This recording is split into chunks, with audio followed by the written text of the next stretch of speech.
10:30 cambia la fisionomía, siempre lo digo, de este estudio 1 de la cadena SER. Esto ya es Milenio 3. El mejor equipo: Carmen Porter, Katia Rocha, Carlos Barroso, este que os habla Iker Jiménez, y nuestro dúo de lujo, los lugartenientes Antonio Bravo, Javier Rodríguez. Y acabamos de llegar de investigación, acabamos de regresar de Andújar, ese lugar que ya para siempre parece marcado por el misterio. Estamos casi, pues sacudiéndonos la arena. Hace unas horas que regresamos de Sierra Morena, del corazón del Cerro Cabezo. Sabemos que muchos nos seguís y que muchos por fortuna os vais a incorporar, y os estáis incorporando programa a programa. Por lo tanto, sería lógico resumir, aunque sabemos que es difícil, lo que hemos descubierto hasta ahora en torno a las famosas caras de Belmez, de las que un día hablamos en profundidad. Una matanza en la guerra civil, una familia destruida, unas fotografías, una investigación, unos rostros que se parecen a esos que llevan 31 años en una cocina de Jaén. Y hemos estado investigando. Y queremos hacer este programa, una vez más hemos a mitad de semana cambiado, desmantelado todo, porque queremos que viváis con nosotros la investigación, que sepáis que este equipo de periodistas no solo divulga, sino que va a los lugares. Hace unas horas estábamos en Sierra Morena, a oscuras, grabando, buscando testimonios, buscando rastros. Os puedo asegurar que estamos muy impactados, muy impactados. Carlos Barroso, nuestro compañero, va a intentar ahora mismo a todos los que escuchan la cadena SER, de una manera directa y dura, como él suele hacer, intentar explicar lo que ha sido hasta ahora nuestra investigación. Un enigma absolutamente clásico, las caras de Belmez. Un suceso extraño que fue una sesión de hipnosis. Y una mujer, una ama de casa, que empieza a contar cosas extrañas. Y una historia que empieza a encajar como un puzzle, a veces macabro y a veces sensacional. Escuchamos lo que ha sido la historia de nuestra investigación, de este asunto, y ahora mismo, con todo el material fresco, recién sacado de las grabadoras y de los cuadernos, vamos a vivir una noche, os lo aseguro, diferente a todas.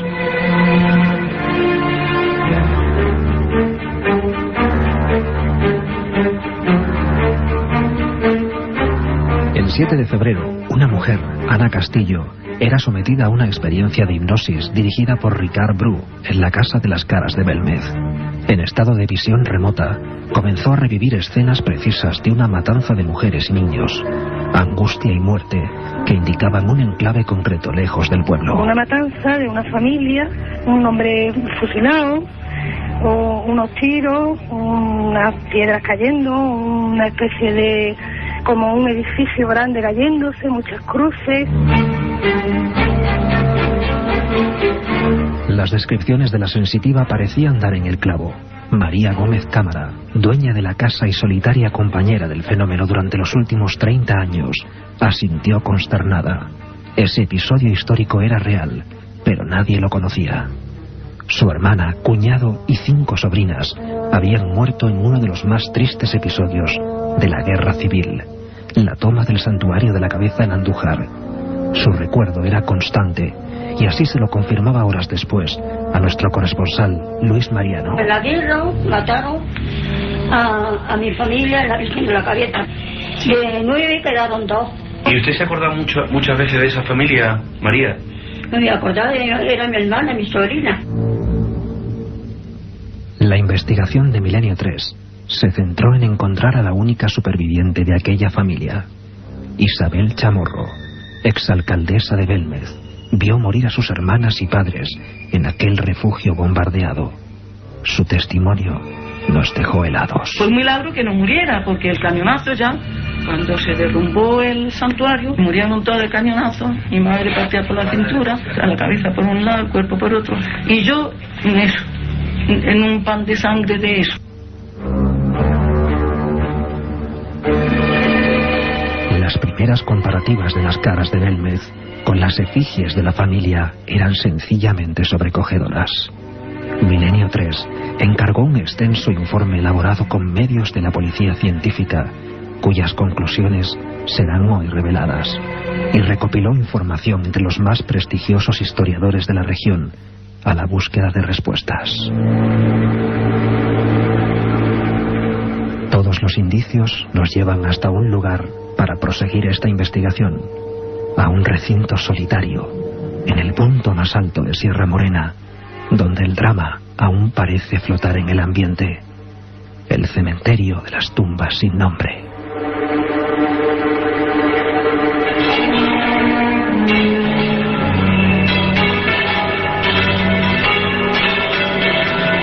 Y estamos escuchando las campanadas. Así sonaban hace apenas unas horas esta llamada desde lo más alto del Cerro Cabezo, Andújar. Un lugar donde tan solo algunos pequeños monolitos recuerdan la historia que allí aconteció. Una historia de muerte, una historia como tantas otras en tantas otras guerras. Una historia de la que hemos intentado buscar los supervivientes, la voz viva del recuerdo. 1937, mes de abril, hacía ya 246 días que más de 1.200 personas aguantaban, proclives al bando nacional, el asedio del bando republicano que se había alzado en Jaén. Curiosamente, hubo un sinfín de muertos. Lógicamente, muchos de ellos, errores, fueron civiles. No hubo otra familia más masacrada que la familia Chamorro. 7 niñas y sus padres prácticamente calcinados en aquel lugar. Lo más extraño, lo que Belén ha ido descubriendo, es que el golpeo fue especial, brutal. ¿Cómo nos quedamos cuando vemos en ese informe, del que vamos a dar algunos datos, que las comparativas ya no subjetivas nuestras de lo que nos puede parecer o no, sino la fría computerización nos muestra que hay algo más que casualidad en esos rostros? En esas 5 niñas hubo 2 supervivientes y sus padres. La madre era la hermana de María Gómez Cámara, dueña de la Casa de las Caras. Hemos buscado datos, hemos rastreado las montañas y hemos encontrado el testimonio de Antonio García. Tenía 9 años y conocía a la familia Chamorro. ¿Cómo no iba a conocer si estaba allí en ese asedio y era consciente? A esa familia con 7 niñas. Murieron en un lugar tétrico, del que acabamos de regresar. La Casa Colomera, tan solo el esqueleto de un edificio, unas piedras. Allí cayó un obús y mató a la familia entera. Lo recordaba así Antonio García, superviviente del asedio al Cerro de la Cabeza. Había unos bombardeos incesantes con artillería, con morteros, con aviación, y bueno, ya estaban casi todas las casas estaban derruidas, y la familia estaba en la casa de la cofradía de Colomera, pero allí apegado, porque aquí estaba medio hundido aquello, allí apegado, en fin, tratando de evitar algún impacto de metralla o de lo que fuera, y un obús de cañón pues pegó allí en el sitio donde ellos estaban precisamente resguardándose, pero le pegó de lleno a la mujer, a la madre la destrozó. Lo cierto es que la chiquitilla se salvó, herida muy grave, pero mató a 3 hijas, la madre y 3 hijas, que estaban todos reunidos allí, todos abrazadicos, y el proyectil destrozó a la madre y a 3 hijas. Allí ocurrió, en esa pared llena de lechos, olvidada por completo. Allí nos llevaba este enigma, en volandas, sin saber qué nos íbamos a encontrar y qué no. Y allí estábamos Carmen Porter, Luis Marino Fernández y este que os habla, Iker Jiménez. Y nos había caído la noche y estábamos con una linterna.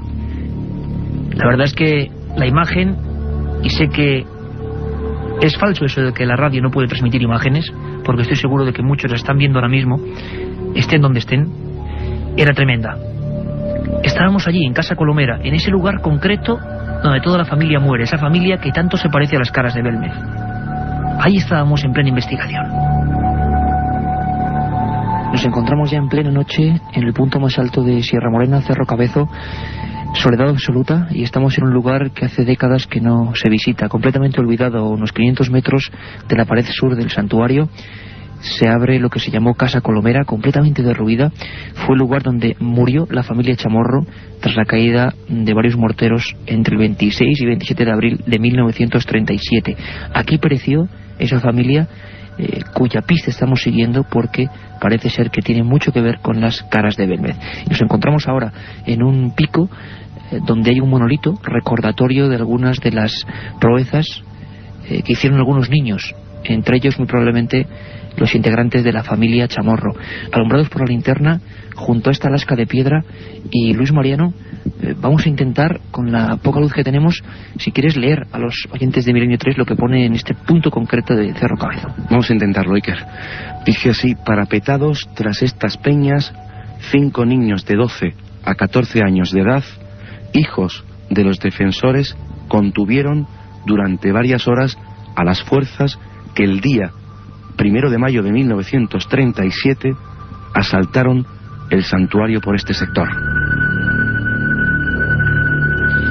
Monolitos, inscripciones, recuerdos de una batalla, recuerdos de una guerra donde murieron muchas personas, entre ellas la familia Chamorro, entre ellas Miguel, el padre, Isabel, la madre, Juana, Remedios, Paquita, esas niñas que ahora parece que tienen una similitud mucho más allá de lo normal con las caras de Belmez. ¿Son ellas? ¿No son ellas? Milenio 3 no lo sabe, ni puede saberlo, pero lo que va a hacer es investigar hasta las últimas consecuencias.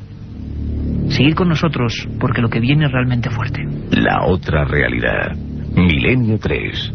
En la cadena SER.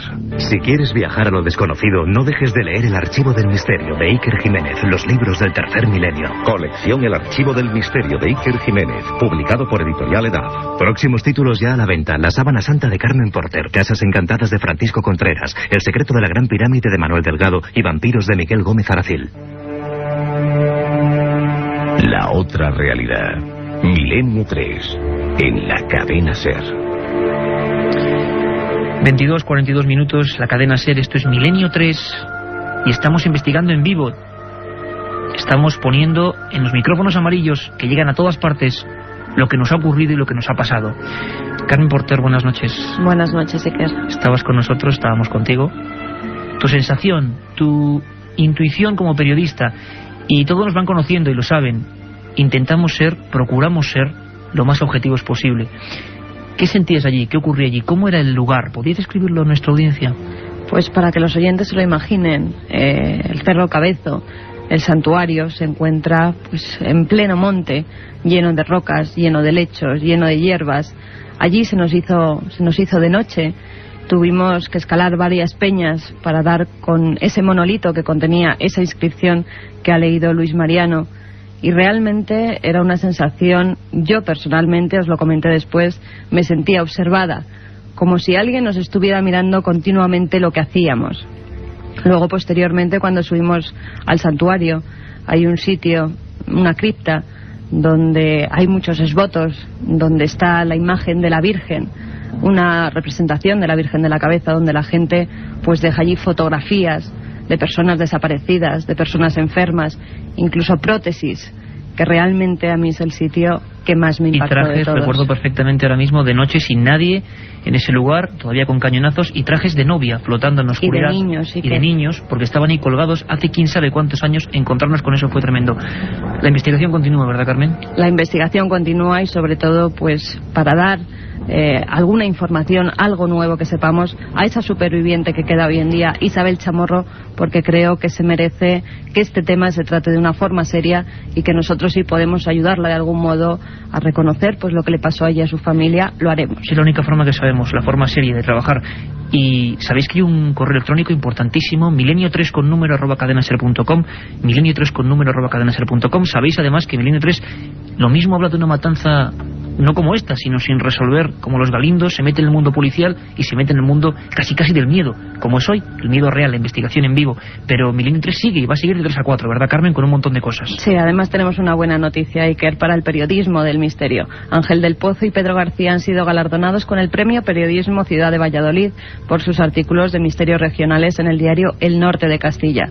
Hablaremos con ellos y nos contarán la fascinante historia del Sillón del Diablo. No os lo perdéis, el Sillón del Diablo, una historia de Valladolid. Y como siempre, Iker, nuestra sección es el informativo, la biblioteca de Milenio 3, las leyendas urbanas de Katia Rocha, los viajes, y también daremos buena cuenta pues de los mails, de los mensajes que nos lleguen de los oyentes a esa dirección que has dado, milenio3@cadenaser.com. Y que podéis empezar a escribirlos ya para empezar a opinar de lo que hemos contado y sobre todo de lo que vamos a seguir contando.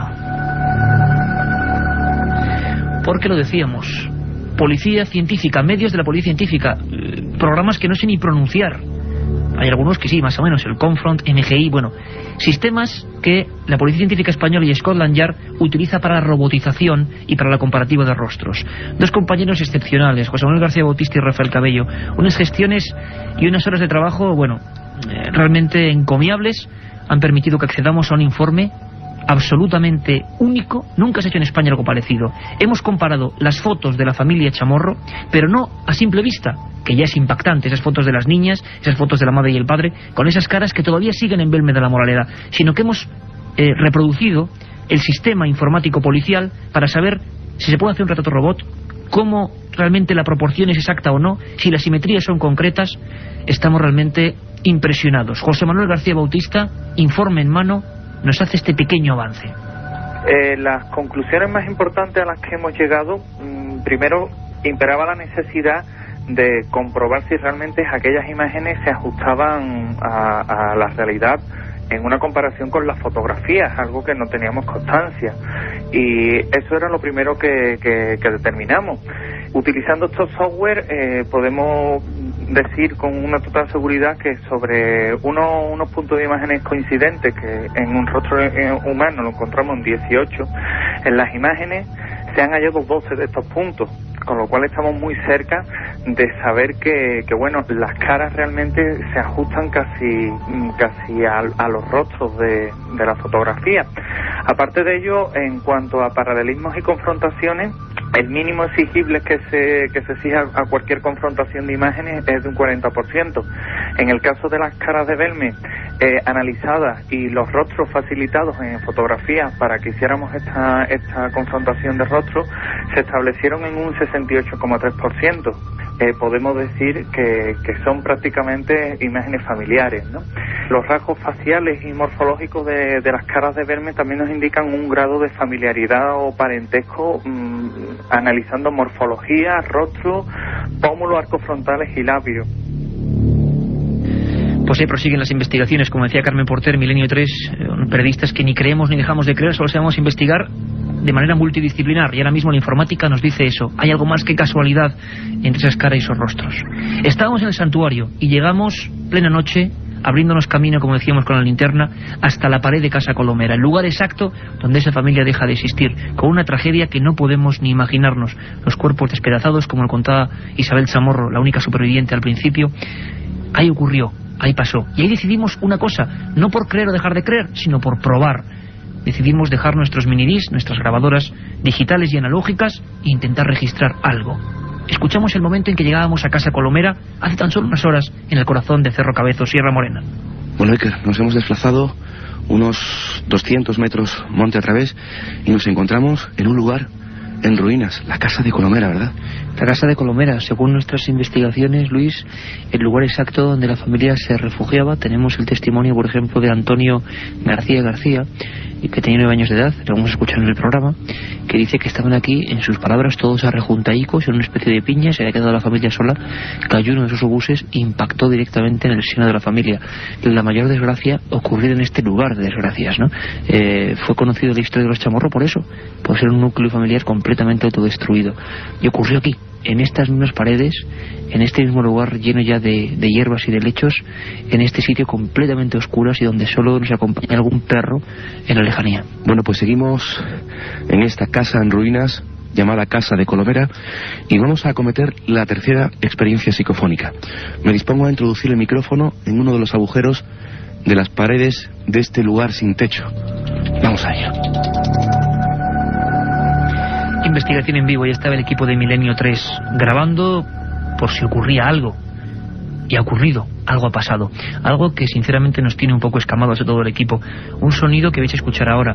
Un sonido que se repite tan solo en el lugar donde hay muerte, en el sentido de que solo en ese esquinazo donde murió, y lo tenemos preciso el lugar donde falleció la familia, y también en el último lugar donde va a acabar este reportaje, este programa de hoy.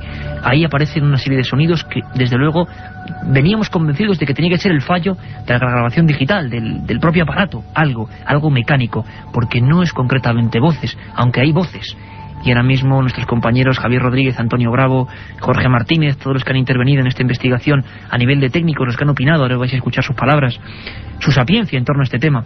Pues resulta que hay voces ahí que intentaremos extraer. que dan bastante susto porque hablan precisamente de muerte, pero que tampoco podemos darle una excesiva importancia. Lo que sí nos deja realmente, como decía, inquietos es un sonido.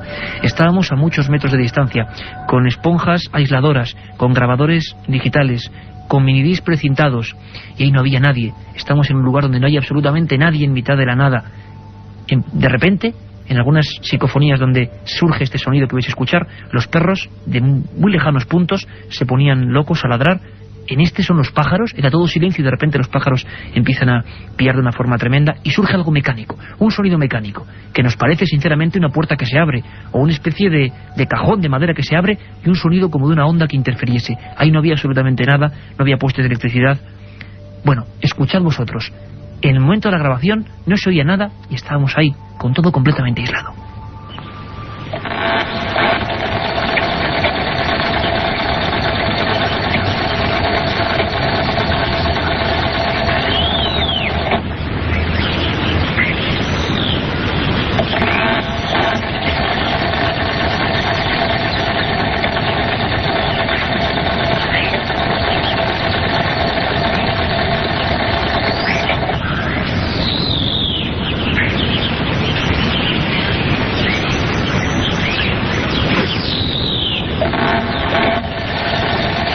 Pues sí, lo vais escuchando. Durante una serie de minutos esto empieza a surgir, esta especie de maderas. No había coches, no había motos, no había caminos, no había absolutamente nada. Y luego hay una serie de voces que estamos filtrando.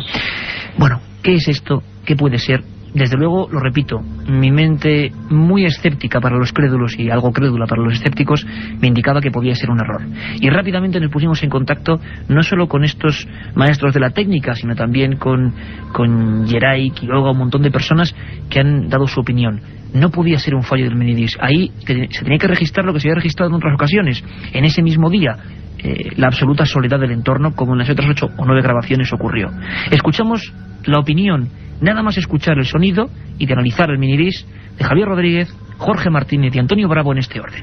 A mí personalmente me suena pues como si fuese una bomba de agua, pero evidentemente si tú me dices que allí no hay ninguna bomba de agua, ni ningún riachuelo, ni nada que pudiese, pues no tiene ninguna lógica.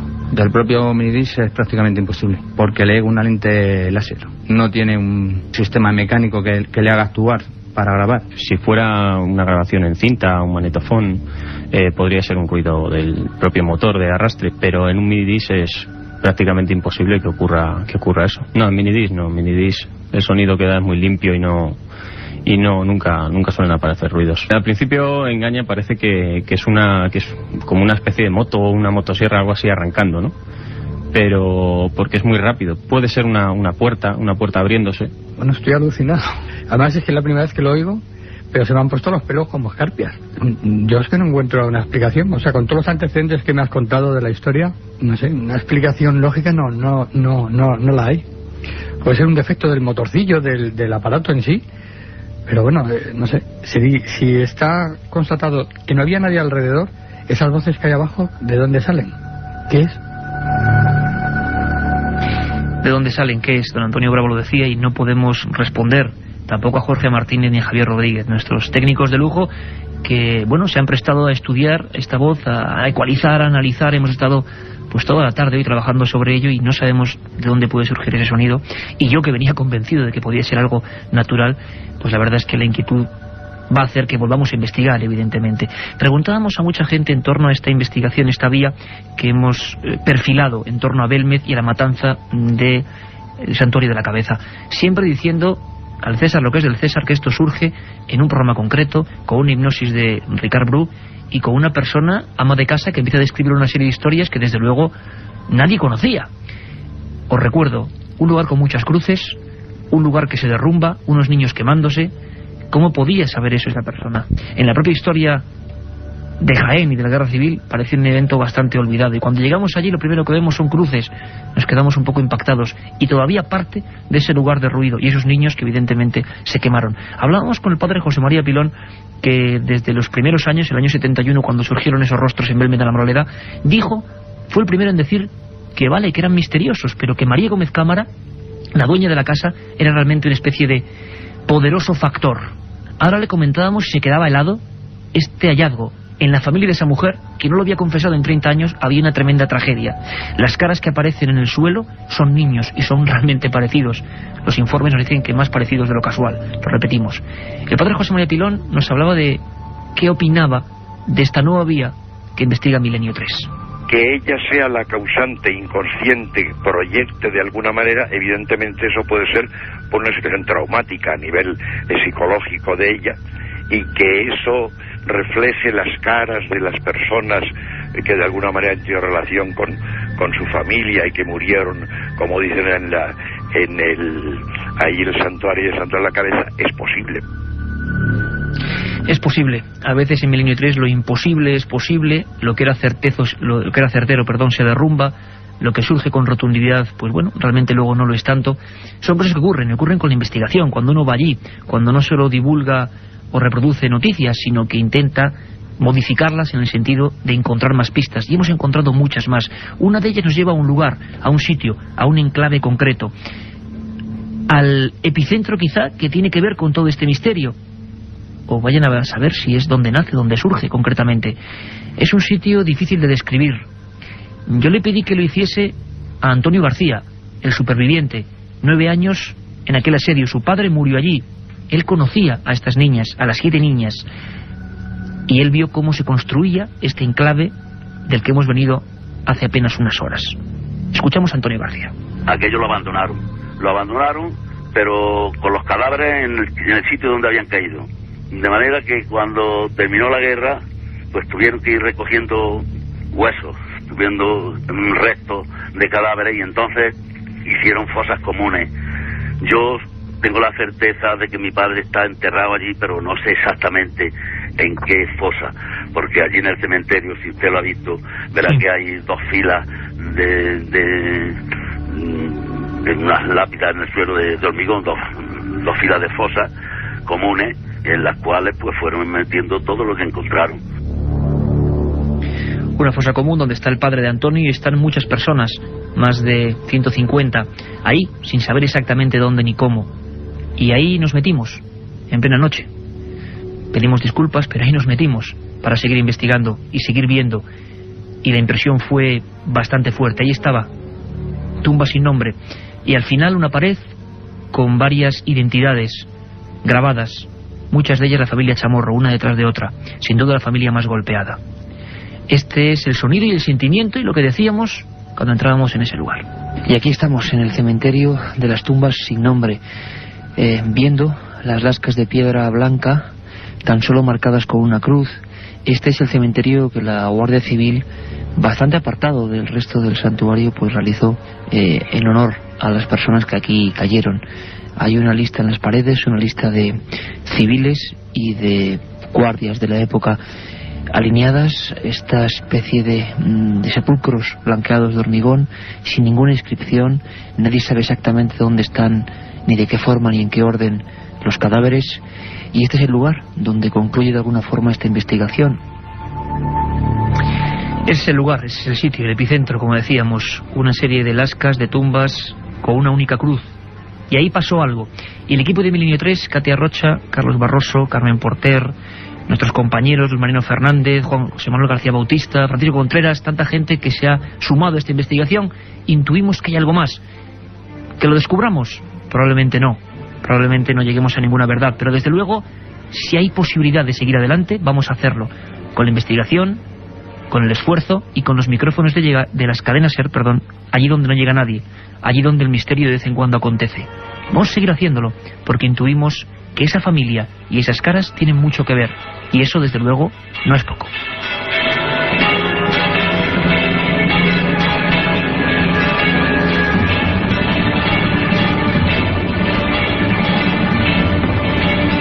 La otra realidad, Milenio 3, en la cadena SER.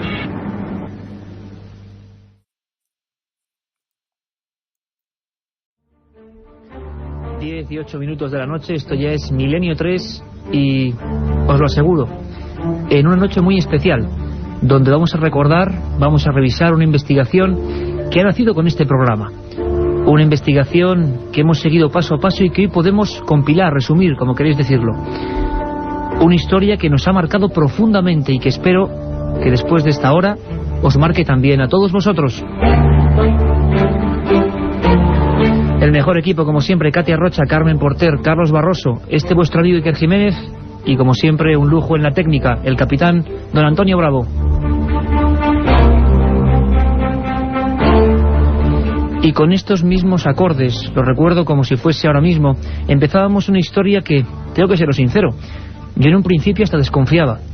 Era nuestro corresponsal Luis Mariano quien nos informaba de que en Belmez, ese lugar que ya todos conocemos, ese lugar que significa misterio, esa cocina de pastores estigmatizada por unas caras que nadie sabe quién son ni de dónde vienen, pues había ocurrido algo. Bueno, para ser sinceros también, había ocurrido muchísimas cosas.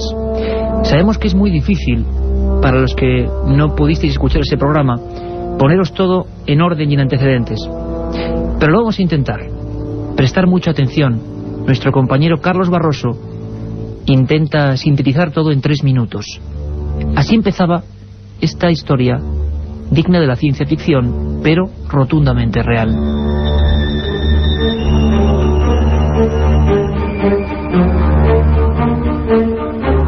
El 7 de febrero, una mujer, Ana Castillo, era sometida a una experiencia de hipnosis dirigida por Ricard Bru en la Casa de las Caras de Belmez. En estado de visión remota, comenzó a revivir escenas precisas de una matanza de mujeres y niños, angustia y muerte que indicaban un enclave concreto lejos del pueblo. Una matanza de una familia, un hombre fusilado, o unos tiros, unas piedras cayendo, una especie de... como un edificio grande cayéndose, muchas cruces. Las descripciones de la sensitiva parecían dar en el clavo. María Gómez Cámara, dueña de la casa y solitaria compañera del fenómeno durante los últimos 30 años, asintió consternada. Ese episodio histórico era real, pero nadie lo conocía. Su hermana, cuñado y 5 sobrinas habían muerto en uno de los más tristes episodios de la guerra civil, la toma del santuario de la Cabeza en Andújar. Su recuerdo era constante, y así se lo confirmaba horas después a nuestro corresponsal Luis Mariano. En la guerra mataron a mi familia en la Virgen de la Cabeza. De 9 quedaron 2. ¿Y usted se acuerda muchas veces de esa familia, María? No me acordaba, era mi hermana, mi sobrina. La investigación de Milenio 3 se centró en encontrar a la única superviviente de aquella familia. Isabel Chamorro, exalcaldesa de Belmez, vio morir a sus hermanas y padres en aquel refugio bombardeado. Su testimonio nos dejó helados. Fue un milagro que no muriera, porque el cañonazo ya, cuando se derrumbó el santuario, murieron todos de cañonazo. Mi madre partía por la cintura, a la cabeza por un lado, el cuerpo por otro. Y yo en eso, en un pan de sangre de eso. Las primeras comparativas de las caras de Belmez con las efigies de la familia eran sencillamente sobrecogedoras. Milenio 3 encargó un extenso informe elaborado con medios de la policía científica, cuyas conclusiones serán hoy reveladas, y recopiló información de los más prestigiosos historiadores de la región a la búsqueda de respuestas. Todos los indicios nos llevan hasta un lugar para proseguir esta investigación, a un recinto solitario, en el punto más alto de Sierra Morena, donde el drama aún parece flotar en el ambiente, el cementerio de las tumbas sin nombre. La otra realidad, Milenio 3, en la cadena SER. Esas campanas eran las del santuario de la Cabeza. Ahí están las tumbas sin nombre. El mismo título, del libro que hemos realizado Luis Mariano y servidor, que para nosotros es mucho más que una aventura escrita. Ha significado muchísimas cosas y creo que cuando es verdad pues se transmite. Y además hemos tenido el placer y la fortuna de vosotros, tantos cientos de miles fieles ahí, habéis seguido con nosotros cada pesquisa nueva, porque lo hemos vivido tal y como iba ocurriendo, sin saber qué venía después. Hoy es día de resumen, como decíamos. Carmen Porter, hace apenas 3 días estábamos allí, delante de esas caras, otra vez. Buenas noches, Iker. Nos volvíamos a enfrentar a las caras de Belmez. Estuvimos allí con la dueña de la casa, con María Gómez Cámara, con la superviviente de esa tragedia con Isabel Chamorro, y la verdad es que es un pasaje de la historia dramático. Ya lo pudimos vivir en el Santuario de la Cabeza en Andújar y lo hemos revivido estos días con las protagonistas de los hechos, porque son ellas, y a ellas yo creo que va dedicada vuestra obra, Iker. Por supuesto, y hay un terremoto, ¿verdad?, de conciencias. Esta investigación, este libro, Tumba sin nombre, ha removido, y la investigación de este programa ha removido un montón de cosas, y nos da la impresión, hoy vamos a empezar a adivinar algunas, que van a surgir más, si lo importante es ayudar a que esto siga adelante en busca de los enigmas. Yo quiero saludar a la otra parte de toda esta historia. Recuerdo perfectamente esa noche, esa crónica que nos dejó helados. Cadena SER Málaga, Luis Marino Fernández. Buenas noches, compañero. Buenas noches, Iker, Carmen y toda esa gran familia de Milenio 3, desde aquí de los estudios de la cadena SER en Málaga. Los pelos de punta, ¿no? Los pelos de punta en ese resumen que ya emitimos en su día y que, bueno, pues he volvido a revivir todas esas sensaciones y sentimientos de esa investigación, ¿no, Iker? Ha sido increíble, porque yo creo que hay dos cosas sobre todo principales, que gracias a tu intervención, gracias a tus pesquisas, encontramos dos nexos importantes. Uno, que hay una familia cuyas caras, cuyas fotografías se parecen terriblemente, casi milimétricamente, a esas caras de Belmez, a esas manchas, a esos trucos para algunos que nadie ha logrado resolver, a esas figuras, en definitiva, que se asoman al cemento sin que sepamos por qué, y hay que decirlo, que han motivado investigaciones notariales. Aquí tuvimos los testimonios que han investigado la Brigada de Investigación Criminal. Es decir, para resumir, que han pasado todos los precintos durante 30 años. Y de repente, ¿cómo es tu primer encuentro con esas fotografías, Mariano? Pues mira, Iker, la verdad, tú conoces bien la historia. Horas más tarde de ver ese programa de televisión donde Ricard Bru sometía a hipnosis a Ana Castillo, ella relataba esa historia. María confirmaba que efectivamente esa familia, su familia, había muerto 30 y tantos años antes en el Santuario Virgen de la Cabeza en Andújar. Pues horas más tarde nos desplazábamos a Belmez. Conocimos de primera mano la historia de Isabel Chamorro, la única superviviente, terrible historia. Nos daba su testimonio, nos ofrecía su testimonio, y pudimos contemplar el único testimonio fotográfico, el único documento fotográfico que se conserva de esa familia. Y yo la verdad, Iker, cuando contemplé aquella fotografía de esa familia me quedé muy impactado, porque efectivamente yo ya podría ver, por lo menos de forma visual, que efectivamente había un cierto paralelismo parecido con algunos rostros de la casa de María. Algunos rostros, Mariano, si me permites, que además son en torno a los que ha girado todo el fenómeno. Ha habido más o menos 7 caras, el mismo número de víctimas, y en torno a ellas han ido cambiando, variando unas, pero esas 7 siempre estaban ahí, ¿no? Siempre han estado ahí. Yo creo que ha sido un poco el foco, el eje central de ese fenómeno ahí en la casa de María, ¿no? Y gracias al fantástico trabajo de nuestra compañera en televisión, haciendo una comparativa de las caras y los rostros, pues ya vinisteis vosotros a Málaga, visteis las fotografías, las comparativas, y os quedasteis también muy impactados y pensando, y sobre todo intuyendo, de que había ahí historia, de que teníamos que buscar, teníamos que recorrer kilómetros, entrevistar a gente y sobre todo levantar pistas para encontrarnos con todas estas historias trágicas y también, bueno, pues esperanzadoras, si cabe, ¿no?, de toda esta increíble investigación.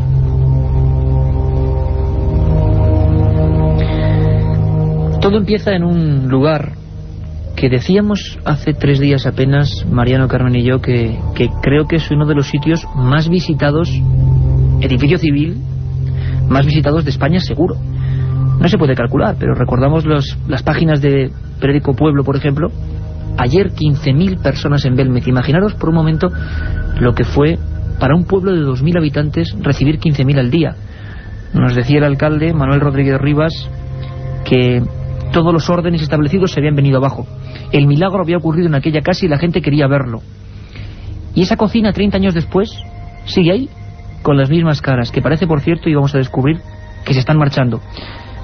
Siguen ahí. Hay un sofá viejo, una mesa, camilla, varias estampitas y las caras.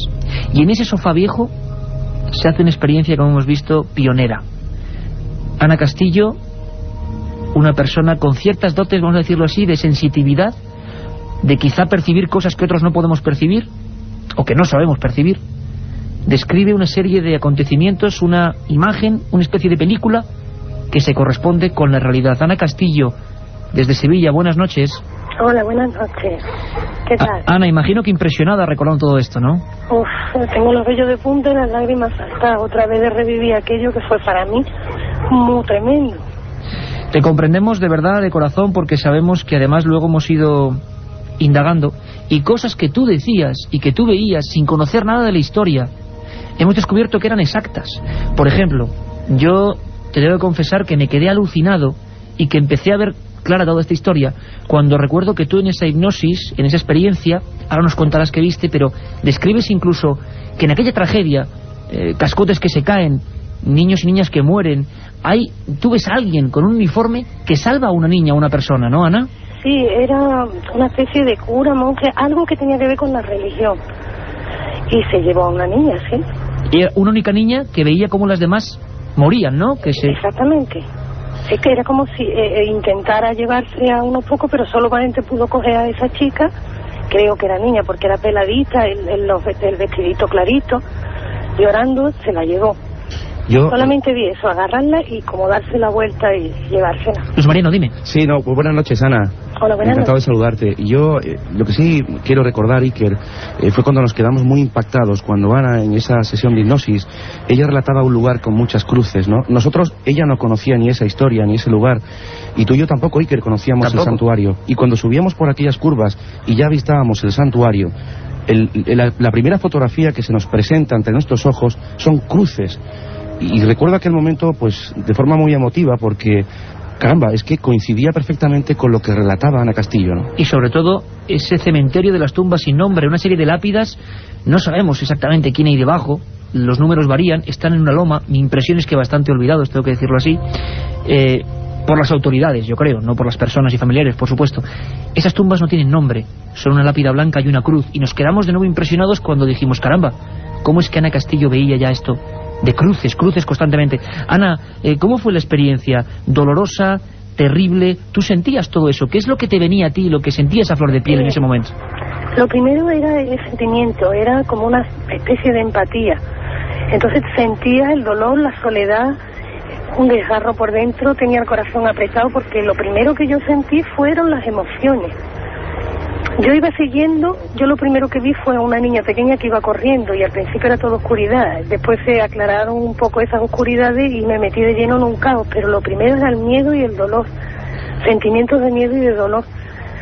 A medida que iban avanzando esos flashes y esas visiones, las escenas eran terribles para la persona que las mira desde fuera, porque está sintiendo todo ese miedo, incluso los olores, el ruido que te ensordecía. Era tremendo. Incluso un edificio... No paraba de llorar en todo aquello porque no podía hablar, no me salían las palabras porque tenía cogida la garganta, incluso en estado de hipnosis como estaba. Incluso un edificio, Ana, que se caía, o piedras que se derrumbaban sobre esa gente, ¿no? Sí, se caían desde arriba, con un ruido tremendo. El ruido provenía de otros sitios y las piedras se caían. Y la tierra se levantaba también de donde estaba, o sea, por donde corría la niña y las personas. Y escuchabas incluso disparos. ¿Y cómo te quedas, Ana? Y te lo pregunto a nivel personal, te lo preguntamos todo este equipo de Milenio 3, cuando vamos indagando en la historia y sabemos que esa familia y no otra, esa familia que tiene que ver con la Casa de las Caras, el 26 de abril de 1937 moría en una especie de covacha cuyas piedras cayeron encima de los cuerpos, que solamente se salvó una gracias a la intervención de una persona en el último momento, dos personas, pero una que pudo contarlo se salvó en el último momento. ¿Cómo te quedas cuando sabes que el lugar está lleno de cruces y que esas niñas mueren ahí en uno de los episodios más trágicos de la historia de España? ¿Cómo te quedas tú, Ana, cuando ves que has acertado sin conocer nada de la historia?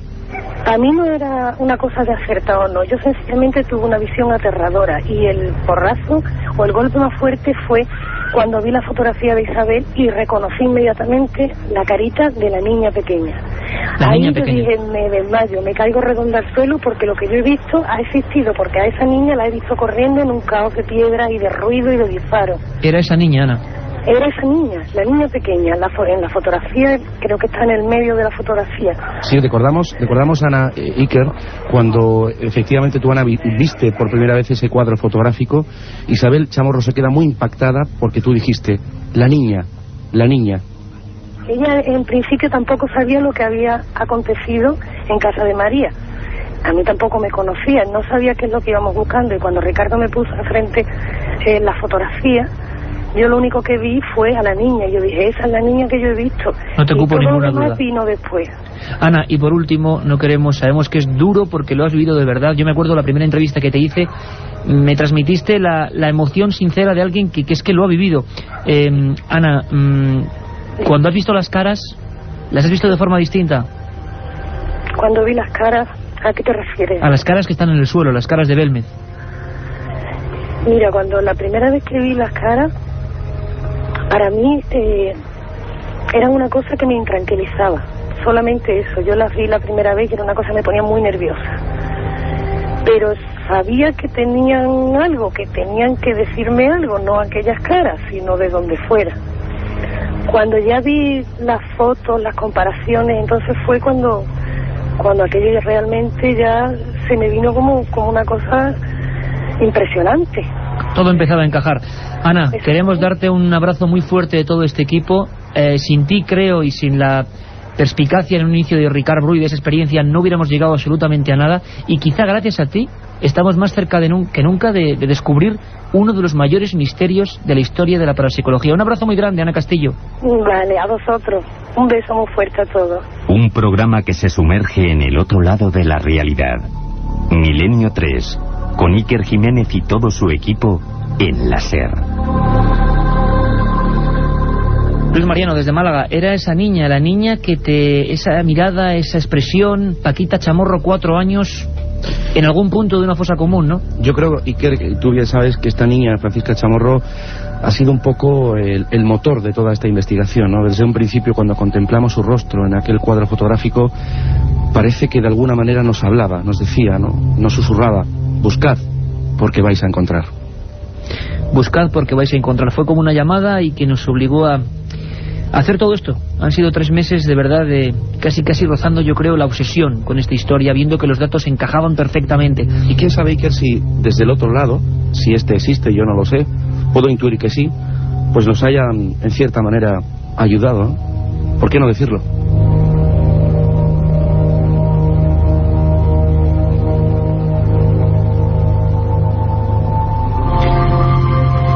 Escuchábamos a María Gómez Cámara, la mujer que está sola, la mujer que no murió con el resto de esa familia, que se encontraba en Belmez, la mujer que vio perder, digámoslo así, a varios de sus seres queridos, entre ellos su hermana, su cuñado, sus sobrinas, y que las tenía siempre en mente. Estuvimos con ella hace apenas horas para saber cómo toda esta investigación que vamos a ir resumiendo hoy le había sentado, cómo lo había vivido, qué estaba ocurriendo.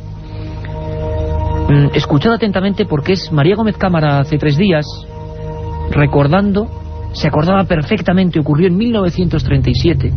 Ella tenía 17 años, pero esto no se olvida jamás, cuando toda tu familia es aniquilada. Y nos lo recordaba en su casa, con las caras de Belmez como testigo, de esta forma. ¿Se acuerda de ella, María? De Paquita, yo me acuerdo de todas las chiquillas. ¿Y cómo era Paquita? ¿Cómo era? A nosotros es la que más nos llama la atención, ¿verdad, Mariano? Sí, sin duda. duda. Me acuerdo de la mayor que se llamaba Juana. Luego había otra que decían Ana, por mi madre. Luego otra Carmen, como yo, de el pelo rizado. Ella murió envenenada. Y luego había otra que decían Remedio. Luego estaba no estaba el Amparo. Después de la Carmen iba el Amparo. Iba la Remedio. Luego veo la Paquita, que era la última. 7 que eran. Aquella era la familia Chamorro, la familia de María, la familia también de las caras. Nadie sabe por qué 30 años después a María Gómez Cámara se le aparece algo que se parece mucho, que se asemeja mucho a aquella familia. Juana, Ana, Remedios, Paquita. El asedio del Santuario de la Cabeza. La Guardia Civil en Jaén se proclama partidaria del bando nacional. Sin embargo, la provincia es la única que se mantiene fiel a la República. Y 1.200 personas viven 9 meses de infierno en lo más alto de un pico de Sierra Morena. Es una de las páginas más ocultas y menos investigadas de la guerra civil. Se habla de 206 muertos, muchos niños y mujeres, que yacen ahí, en el cementerio de las tumbas sin nombre. Al final tuvieron que rendirse. El Batallón Fantasma de Jaén, nombre nunca mejor dicho adecuado para esta historia, con 12.000 hombres, tomó el santuario. Allí estaba Miguel Chamorro, guardia civil, de lacios bigotes, mirada expresiva. Allí estaba Isabel, su mujer. Allí estaban 7 niñas. Nosotros fuimos al santuario y nos encontramos un sinfín de historias. Nos encontramos un lugar que parecía olvidado. En plena noche, en Sierra Morena, empezábamos a quitar matojos y aparecían monolitos que recordaban la muerte de niños en aquel lugar. Con sonidos como este, con la grabadora y el micro amarillo de la cadena SER, estábamos allí. Así lo vivíamos. Nos encontramos ya en plena noche en el punto más alto de Sierra Morena, Cerro Cabezo, soledad absoluta, y estamos en un lugar que hace décadas que no se visita, completamente olvidado. A unos 500 metros de la pared sur del santuario se abre lo que se llamó Casa Colomera, completamente derruida. Fue el lugar donde murió la familia Chamorro tras la caída de varios morteros entre el 26 y 27 de abril de 1937. Aquí pereció esa familia cuya pista estamos siguiendo, porque parece ser que tiene mucho que ver con las caras de Belmez. Nos encontramos ahora en un pico donde hay un monolito recordatorio de algunas de las proezas que hicieron algunos niños, entre ellos muy probablemente los integrantes de la familia Chamorro, alumbrados por la linterna junto a esta lasca de piedra. Y Luis Mariano, vamos a intentar, con la poca luz que tenemos, si quieres leer a los oyentes de Milenio 3 lo que pone en este punto concreto de Cerro Cabezo. Vamos a intentarlo, Iker. Dice así: parapetados tras estas peñas, 5 niños de 12 a 14 años de edad, hijos de los defensores, contuvieron durante varias horas a las fuerzas que el día 1 de mayo de 1937 asaltaron el santuario por este sector. Ahí estábamos viviendo la historia del santuario, recordando lo que queda de aquella historia dramática. En aquella familia, la familia del misterio, hay que decirlo, a la que hemos querido hacer también un poco de justicia y recordarla, como recordar a tantas personas, y es que da igual el bando, eran personas. Daría exactamente lo mismo que las tornas políticas estuvieran invertidas. Murieron 206 personas en lo alto de Sierra Morena, sin comida, sin nada, muchos de ellos envenenados. Allí estaba Isabel Chamorro, que fue alcaldesa de Belmez. Ella ha sido la pieza clave para recuperar toda esta investigación. Ella vio allí morir a su familia. Isabel Chamorro, desde Belmez de la Moraleda, Jaén. Buenas noches. Hola, buenas noches. Isabel, sé que de alguna forma te estamos haciendo pasar un mal rato, pero tú sabes que es para dejar las cosas en su sitio y para demostrar que parece ser, Isabel, no sé qué piensas tú, que las caras y tu familia tienen algo que ver, algo. ¿Tú qué opinas, Isabel? Yo no sé, en fin, como yo ya, desde que todo esto, pues no quiero ni mirar las caras. ¿No quieres mirar las caras? Porque las ves distintas, Isabel. Las ves distintas, las caras, esas caras por las que tú tanto has luchado. Tú como alcaldesa de Belmez te enfrentaste a mucha gente. Claro que sí. Pero ahora, ¿por qué las ves distintas? Pues ahora no, es que me da que no las puedo ver, que no las puedo mirar. A mí me gustaría, Iker... Buenas noches, Isabel.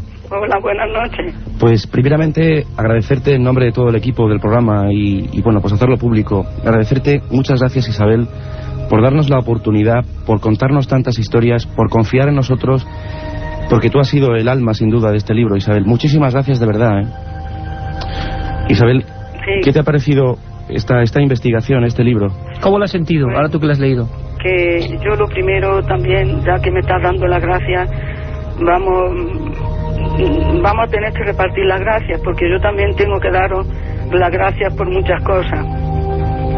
En primer lugar, daros las gracias por el nombre de mi familia. Es que me emociono. Perdóname. Lo sabemos, Isabel, lo entendemos. Mi familia, que seguro que desde el cielo lo están haciendo también.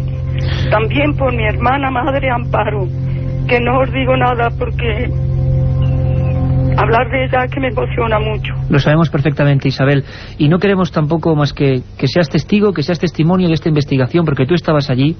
Los recuerdos, imagino, tú eres muy pequeña, pero deben ser terribles. Aquello debió ser una odisea, ¿no? 9 meses, no lo podemos...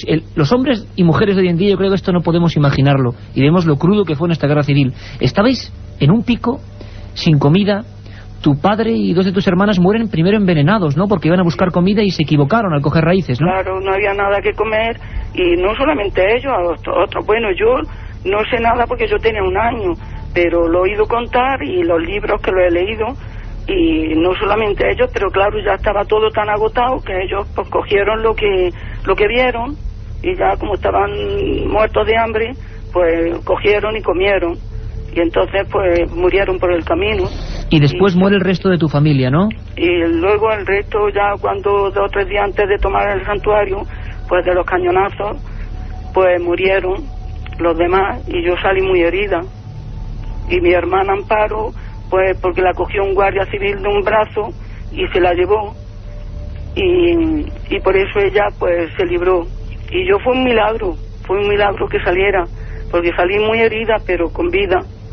Que es lo importante, Isabel, eso sí que hay que dejarlo también claro, y por eso lo has podido contar. Y tú, Isabel, al ver las comparativas que hemos hecho, al ver el análisis de la policía científica que luego vamos a comentar, ¿cómo te has quedado al ver a tu hermana Paquita, a Juana, a Ana, a Remedios, y lo que se parecen algunas caras? ¿Has empezado a, no sé, a preguntarte cosas?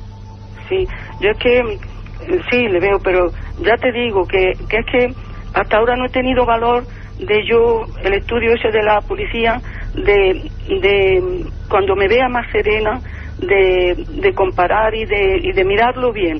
Es lo mismo que el libro, me ha gustado mucho, pero lo he leído con tantos nervios y derramando tantas lágrimas que me ha gustado mucho, pero tengo que leerlo más despacio.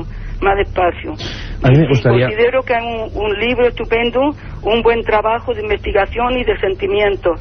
Y por eso, pues, yo sé todo lo que habéis hecho y quiero yo agradeceros también, principalmente por la amistad que me habéis dado, que ha sido sana, sincera, generosa, además por vuestra entrega total en hacer este libro, que es serio, real, y no habéis escatimado tiempo ni trabajo, habéis tenido mucho trabajo informándose en muchas fuentes, haciendo muchos kilómetros, y sobre todo poniendo mucho corazón y mucho cariño. Sin duda alguna, Isabel. Yo me gustaría, Iker, decirle a Isabel, y ella lo sabe, a toda nuestra audiencia, que este libro, Tumba sin nombre, pues está dedicado a ella y a todos los que tienen a los suyos en cementerios de tumbas sin nombre. Y me gustaría retrotraernos un momento en el tiempo, porque Isabel Chamorro, como bien decía Iker, fue alcaldesa de Belmez del año 74 al año 76. Y como tú, Iker, yo pude entrevistarla hace 2 años y medio aproximadamente, y ella acompañaba a Hans Bender y a don Germán Argumosa, especialistas de la época, sí. Que buscaban, y que además, importante, Mariano, que sacaron misteriosas voces, claro, misteriosas voces, que ahora vamos a escuchar algunas de ellas, porque, si me permites, y además no queremos cansar más a Isabel, tú llegaste a escuchar esas voces, sí. Y muy importante, porque ahora vamos a escuchar algunas de ellas. ¿A ti a qué te sonaban?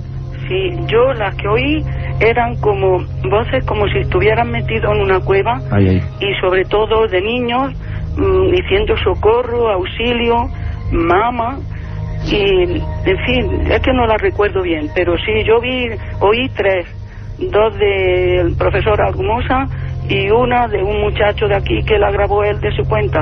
Isabel, solo decirte que ese sentimiento y ese corazón que tú dices que hemos plasmado en Tumba sin nombre te es reenviado desde todo este equipo. Tenemos además visitas de buenos amigos, está aquí Carmen Antonio Bravo, está Katia Rocha, Carlos Barroso, toda la gente que ha intentado hacer este estudio solo por el afán de saber la verdad, de aproximarse y de hacer un poco justicia también con aquella gente que tan mal lo pasó. Isabel, un abrazo grandísimo, que estoy seguro que te envía también miles de personas de toda España. Un abrazo. Muchas gracias, igualmente, yo también a vosotros y a todos los que me están llamando, y sobre todo a mis compañeras de colegio y a todo el que se acuerda de nosotros. Gracias, Isabel. Gracias. Adiós, Milenio 3, con Iker Jiménez, en la cadena SER.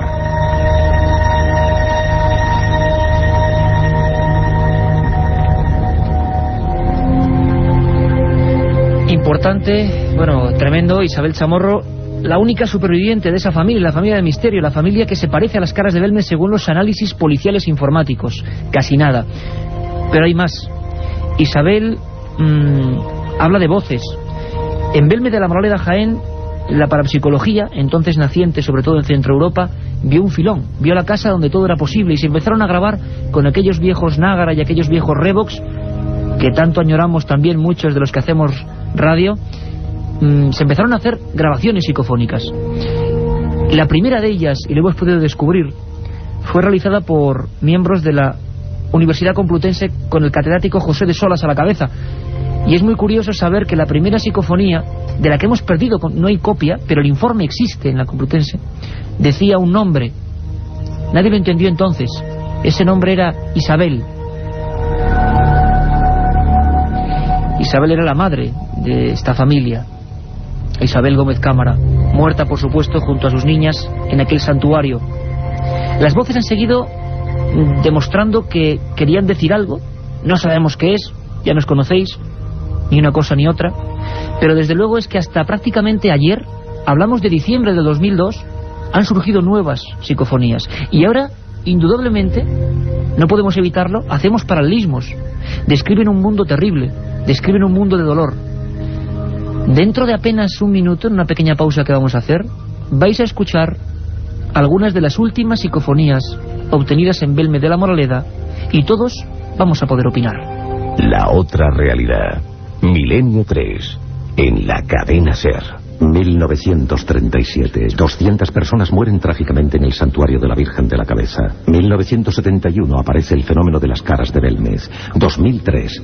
¿Qué relación existe entre estos dos episodios? Descúbralo en Tumbas sin nombre. Un apasionante libro de Iker Jiménez y Luis Mariano Fernández. Una tragedia, un misterio, una investigación. Editado por Editorial Edad. Un programa que se sumerge en el otro lado de la realidad. Milenio 3, con Iker Jiménez y todo su equipo en la SER. Estamos aquí todos en el estudio 1, se me olvida hasta decir el mail, milenio3 con número @cadenaser.com, porque esta noche tenemos noche de oyentes y podéis opinar de todo esto que estamos hablando, milenio3 @cadenaser.com. Estamos además en buena compañía, con Francisco Contreras, con uno que ha sido mi maestro en la radio, don Antonio Muro. Estamos todos aquí viviéndolo, como decimos, casi entre sombras. Antonio Bravo a los mandos y muy impresionado también, y no queda casi nada, ¿sabéis? Incluso las voces obtenidas por Joaquín Abenza, ingeniero informático murciano y presidente del CIFE, que son escalofriantes. Carmen Porter, pero tenemos que dar el avance como siempre de lo que hay de 3 a 4, esa sección y esa, mejor dicho, ese programa de Milenio 3, esa porción de Milenio 3 que nunca varía. ¿Qué tenemos para esta noche? Pues como bien has dicho, Iker, esta madrugada abriremos los teléfonos a los oyentes a partir de las 3:10 más o menos, después del informativo. Todos los que queráis podéis llamar al teléfono gratuito 900-100-800. A partir de las 3, no ahora que luego se colapsa todo, a partir de las 3. Allí recogeremos vuestras llamadas y podéis plantearnos vuestras dudas, vuestras felicitaciones, si queréis plantearnos algún tema para el programa o contarnos alguna experiencia propia, como ha pasado otras veces que hemos abierto los micrófonos. Como no, también está el mail que has dado antes, milenio3@cadenaser.com, del que daremos buena cuenta a lo largo del programa. Nuestras secciones, muchas de ellas contestarán a vuestras dudas. Tendremos leyendas urbanas, conspiraciones, historias perdidas, un menú de lo más completo, Iker. Pero también hay que anunciar una cosa. Estamos hablando de Tumbas sin nombre, de esa investigación que se ha realizado en Belmez de la Moraleda y en el santuario de... ¿Qué hemos todo este equipo realizado? Y en el santuario de la Cabeza en Andújar. Pues bien, el miércoles, el próximo 9 de julio, se presentará en la Casa de Cantabria, en Madrid, que está en la calle Pío Baroja sin número, esquina con Menéndez Pelayo. Se presentará este libro con todas las imágenes, pondremos vídeos, habrá de todo. Estaremos todo el equipo de Milenio 3 también apoyándonos, tanto a Luis Mariano Fernández como a ti. Y queremos contar pues con todos los oyentes, todos aquellos que queráis, estáis invitados. Por entrada supuesto, gratuita. La entrada gratuita. Miércoles 9 de julio a las 8 de la tarde, Casa de Cantabria.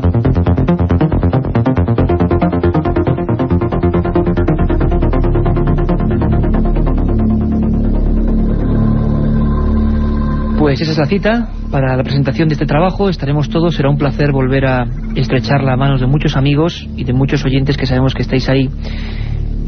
Luis Mariano, las psicofonías en Belmez han dicho muchas cosas, ¿no? De todo tipo, pero todas ellas igual de dramáticas, ¿no? Sí, pero fíjate, hemos empezado con el testimonio de Ana Castillo, y yo creo que es la punta del iceberg de toda esta investigación, y nosotros, casi de forma mágica, por qué no decirlo, hemos ido empezando a encajar piezas de este gran puzzle, y por supuesto están esas psicofonías que se graban en la década de los 70 y que han ido empezando a encajar toda esta historia, ¿no? Es decir, psicofonías que no tenían ningún sentido en ese momento de la historia y que 30 años después empieza a tenerlo, ¿no? Y sobre todo un mundo de dolor, parece ser que ese edificio también no es normal. Hablábamos de esa mezquita funeraria cuya piedra fundacional está en el Museo de Jaén desde el siglo X. Hay diversas culturas han decidido enterrar a sus muertos y quizá por eso sea explicable lo de los huesos. Pero bueno, parece que las voces sueltas son voces sueltas. Isabel, Miguel en 1996 Pedro Amorós la sacó, sí. Y tampoco tenía ningún sentido. Caramba, Miguel Chamorro, el padre de esta familia. ¿Es que yo sigo enterrada? O por ejemplo, entre las últimas, María, quiero salir. Impresionante. Escuchamos todos, Mariano, muy atentamente, porque Carlos Barroso, de esa forma que solo sabe hacerlo, nos mete en ese mundo de las voces de Belme de la Moraleda.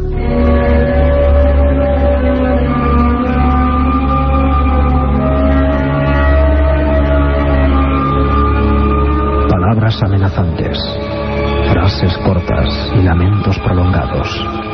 Nombres concretos que parecen enganchados al aire durante décadas.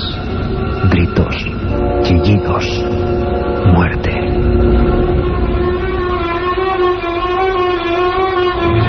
A lo largo de 30 años, la Casa de las Caras ha vivido cientos de experiencias psicofónicas. Ayer y hoy, con diferentes tecnologías, los resultados nos remiten a un mundo sombrío, a una banda sonora de desgracias que quiere perpetuarse en aquel lugar. Quizás ahora, tras los últimos descubrimientos, estemos muy próximos a revelar el enigma de esas dramáticas voces sin rostro.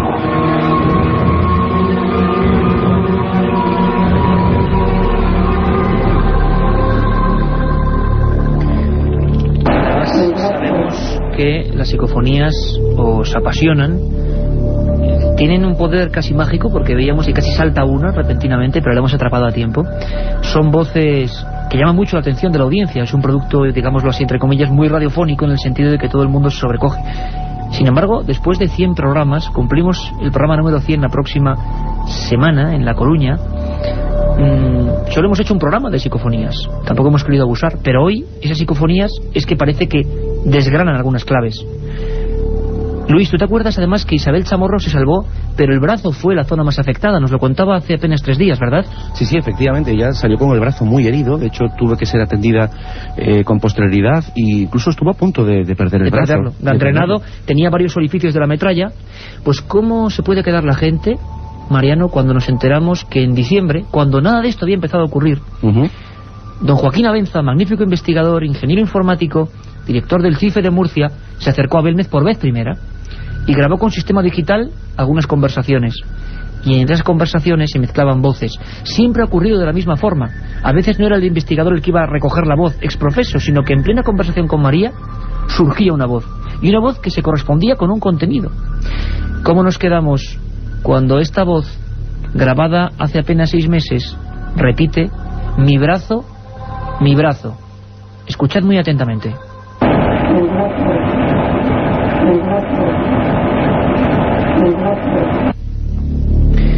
Luis, ¿qué te parece? Tremendo. La verdad es que, pues como esta psicofonía, muchas cosas más en esta investigación que nos ha dejado perplejos, helados, y yo ya no sé qué pensar, y que es una investigación, como bien sabes, que nos ha cambiado pues de forma brutal, y ha habido muchas extrañas coincidencias, todas como estas. Por ejemplo, si vemos la película de los hechos, vemos a una familia, 9 miembros, 7 de ellos encerrados 26 de abril del 37. En esa investigación que he tenido el placer de hacer contigo, Mariano, describimos hasta los partes de las palomas mensajeras que llevaban en la pata y que se han podido recuperar. Y eran mensajes de un dramatismo increíble de lo que pasó a aquella gente, muerta de frío, de hambre, tiroteados, con bombardeos, como ocurría en cualquier bando y en cualquier punto en esa terrible guerra fratricida entre los españoles. Pues bien, nos imaginamos un mundo de dolor, como esas psicofonías decían desde los años 70, pero claro, que sigan activas, sea lo que sea las psicofonías, que ahí no entramos, pueden ser contenidos mentales, palabras que se quedan en el aire, no sé, que nosotros escuchamos cosas que realmente no están, no lo sabemos. Pero hay una que me ha puesto los pelos de punta personalmente, y con nuestros técnicos cuando la grabábamos he visto que el efecto era el mismo, por el dramatismo, porque no es una voz que se acerca al micro, y nuestros compañeros de la SER, que son los mejores técnicos del mundo, saben perfectamente lo que es una voz en el micro y lo que es esto como si fuera como muy por debajo, como en un tono extraño que se cuela. Una voz de mujer madura que se le cuela en las grabadoras digitales a don Joaquín Abenza, y que es clave para definir lo que debió sufrir aquella familia, que parece que tiene que ver con las caras de Belmez. Dice varias veces: ¡qué daño! Escuchamos.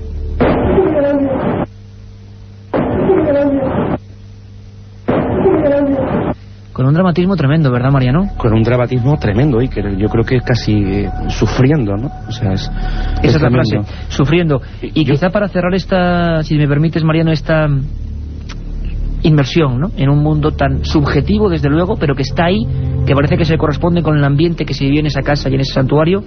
Una que ya pusimos, que es tremenda, que obtiene un gran amigo que ha colaborado en este libro, don Pedro Amorós, también ingeniero informático, y con unos medios sofisticadísimos graba una de las más claras, que parece una amenaza, y que ahora habría que pensar si se refería a alguien de la familia, si era algún contenido mental de aquella batalla del año 37. Dice: matar a él. Matar a él. Matar a él. Matar a él.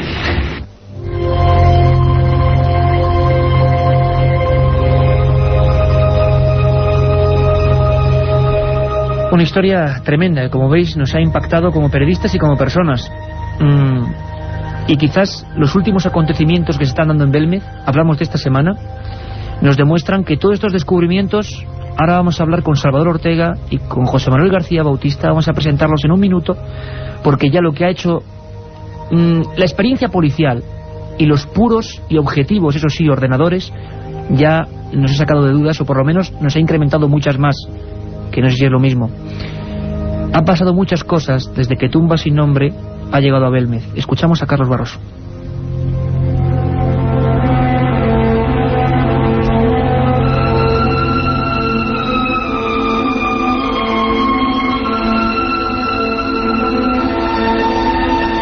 La repercusión en Belmez de los descubrimientos revelados en Tumba sin nombre solo puede calificarse de brutal. Un terremoto de conciencias, un reguero de nuevas informaciones que van despejando una serie de claves que llevaban demasiado tiempo ocultas.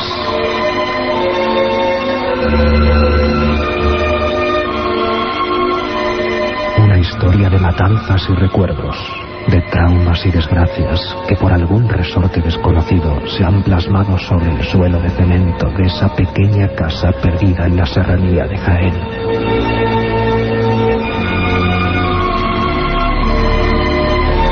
Un viaje en busca del misterio.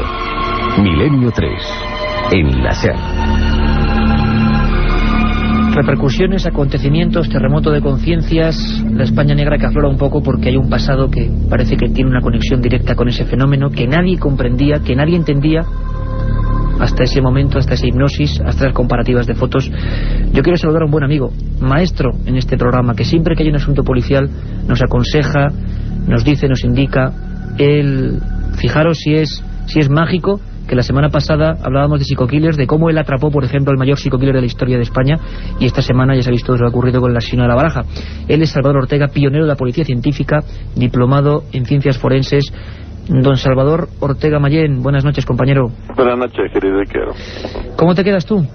Todo un policía de los más afamados de este país, de los más importantes, y que se encuentra metido porque nos has ayudado mucho, porque has dado claves importantísimas al elaborar este libro.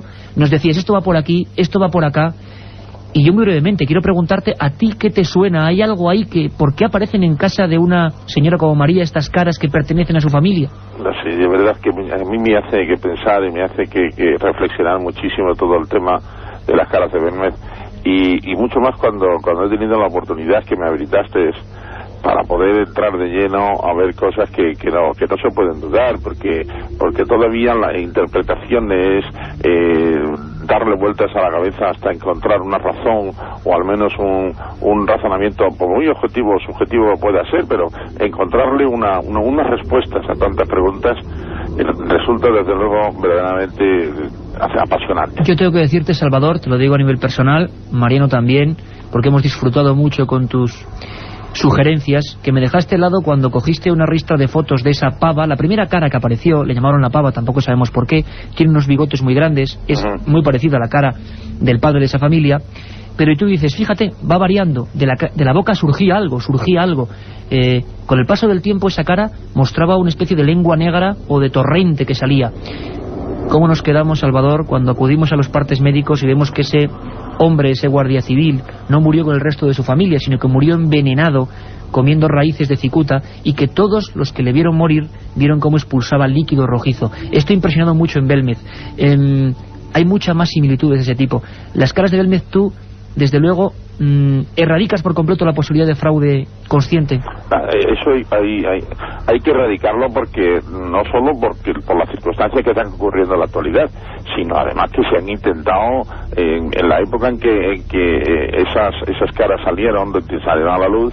Indudablemente hubo muchísimas controversias y además razones incluso políticas por las cuales aquello no debía desaparecer, o no debía de dársele publicidad, o debía de menospreciarse. Tú como policía llegaste a ir a Belmez. Eso es. ¿Tú llegaste a estar en Belmez como policía también? Sí, estuve, no como policía, fui como curioso.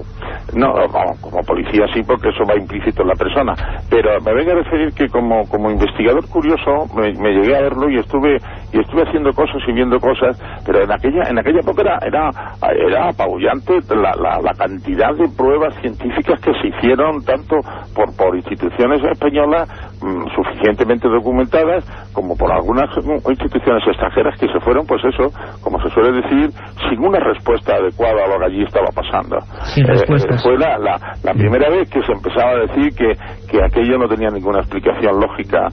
Había que inclinarse, entonces no estaban de moda los fenómenos paranormales, y había quien hablaba de fenómenos psíquicos, e incluso yo llegué a encontrar alguna que otra vez versiones, recuerdo de un psicólogo francés que se metió muy de lleno en el tema de las caras de Belmez, creo que también estuvo por ahí, y que achacaba aquellas apariciones a la proyección de alguna persona que estuviese probablemente en conexión muy directa con lo que estaba pasando. Y todo el mundo miraba a María. Si me permitís, quiero saludar también, en la recta final, a José Manuel García Bautista, nuestro compañero y corresponsal en Andalucía, que junto a Rafael Cabello, expertos informáticos, han realizado un trabajo impresionante, que es el que va en mitad de todo el libro. Por vez primera hemos podido comparar esas caras de Belmez, que están ahí impertérritas, con los rostros de la familia.